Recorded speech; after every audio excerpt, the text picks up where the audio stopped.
kulan wanaagsan dhegaystayaal dhammaantiinba kuna soo dhowaada barnaamij gaar ah oo aan ku eegayno 65 sano oo ka soo wareegtay markii Soomaaliya ay xorriyadda qaadatay taasoo iminka loo dabaaldegayo waxaana barnaamijkeenna aynu ku eegaynaa waxa muddadaasi u hirgalay dowladihii Soomaalida maxaase laga gaabiyey halkeese looga dhaqaaqi karaa halka hadda la joogo.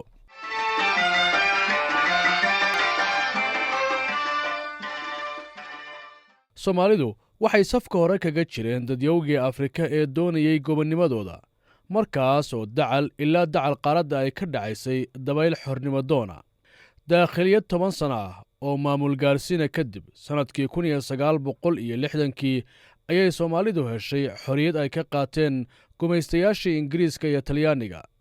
sidee buu haddaba ahaa dareenka dadku xilligaasi?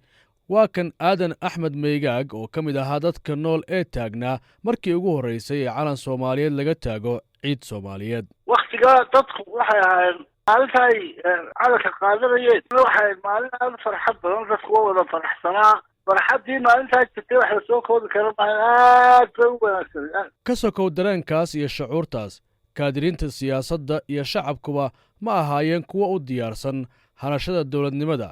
Professor Cabdi Ismaaciil Samatar oo ah taariikhyahan ayaa sharaxaya. gobonimada waxa lagu keenay dagaal cad oo ayaa lagu keenay, aqoon may jirin, farsamana may jirin markaas. laakiinse waxaa jiray dad yar oo kooban oo madax markaa noqday, ama SYL ha ahaadaan, ama SNL ha ahaadaan, ama USP ha ahaadaan, waxay doonayaan ha ahaadaan, oo caqiidana leh.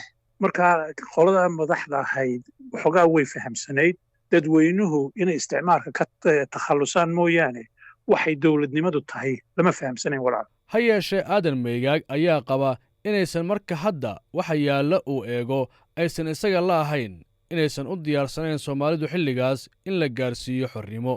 laakiin marka maanta dib loo eego 65 sano gobonnimada markii la qaadanayay waxaad soolaysaa may bislayn in waqtigaa gobonnimo la siiyo. waxay ahayd in horta la tababaro muddo la sii wado ilaa iyo 70-adii la soo gaarsiiyo, deedna xornimo loo bislaaday inay helaan beed. markaa maanta dib loo eego kumay fiicnayn in markaa xornimo la siiyo.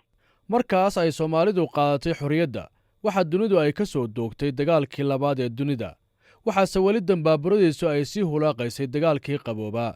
isbeddellada dunida ka socday sidee ayay dowladdii rayidku ay u aragtay ulana macaamishay? waa kan Professor Cabdi Ismaaciil Samatar. horta galbeedna lama aadin, barina lama aadin ilaa 1967kii.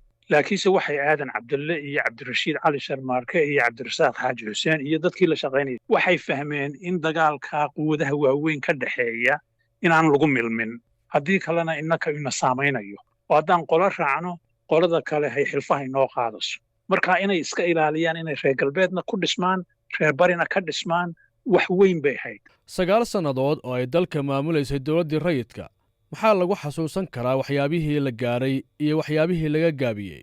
waxa ugu horreeya la qabtay waxa weeyaan innakoo 5 meelood Soomaali laynoo kala gooyey, inay labadii gobol ee midna Ingiriisku xukumayay midna Talyaanigu xukumayay inay dadkii madaxda ahaa iyo dadkii rayidka ahaa ay garteen inay walaala yihiin, inay wax wada leeyihiin. waa wax weyn weeyaan arrintaas. ta labaadna in distoor lagu heshiiyo oo afti la sameeyo oo min lawicaddo ilaa raas kamboni dadku ka codeeyaan oo yidhaahdaan sidan baynu isku xukumanaa, oo wixii lagu heshiiyey waa waxa ugu weynee labaadee la qabtay. waxa saddexaadee la qabtayna waxa weeyaan inay dadkii madaxda ahaayeen, gaar ahaan kuwii ugu horreeyey, ama cabdilaahi ciise ha ahaadaan oo 56 ilaa 60kii ra'iisul wasaare waddanka ka ahaa isagoo isticmaalka Talyaanigu guud ka ilaaliyo, ama aadan cabdulle iyo cabdirashiid cali sharmaarke, ama aadan cabdulle iyo cabdirasaaq xaaji xuseen, inay fahmeen inayna iyaku meesha lahayn ay dadka ay u khadmeeyaan oo ay dadka u shaqeeyaan. maalintii lagu yidhi waa layniga badiyeyna meeshiyo ammaana oo xasiloon inay muftaaxii cabdirashiid cali sharmaarke iyo maxamed ibraahim cigaal u dhiibeen. wax weeyaan waa qarannimo weyn. taasina waa ta saddexaad ay noo qabsoontay. Professor Cabdi, marka maxaa laga gaabiyey oo dowladda rayidku ay ka gaabisay?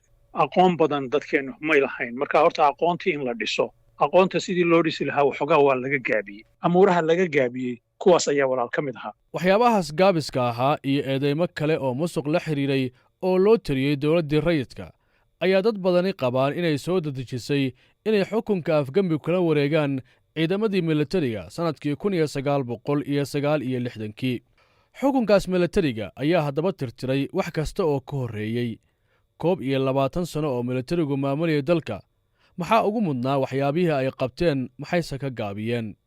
waa tan maryan xaaji cilmi oo si dhow la soo shaqaysay dowladdii kacaanka. kow ciyaalkii oo dhan tacliinta fariyaa laga dhigay, caafimaadkii farii baa laga dhigay, ardadii meel kasta ooy maaragtay tagaan wax walba farii bay ku qaadanayeen, beerihii baa la hirgeliyey, af soomaaligii baa la qoray oo ah guulaha ugu waaweyn oo maaragtay oo la iloobi karin waxay ahayd af soomaaligii la qoray. waxaa la qarameeyey warshadihii barayfatka ahay oo talyaaniga ama ka tegey.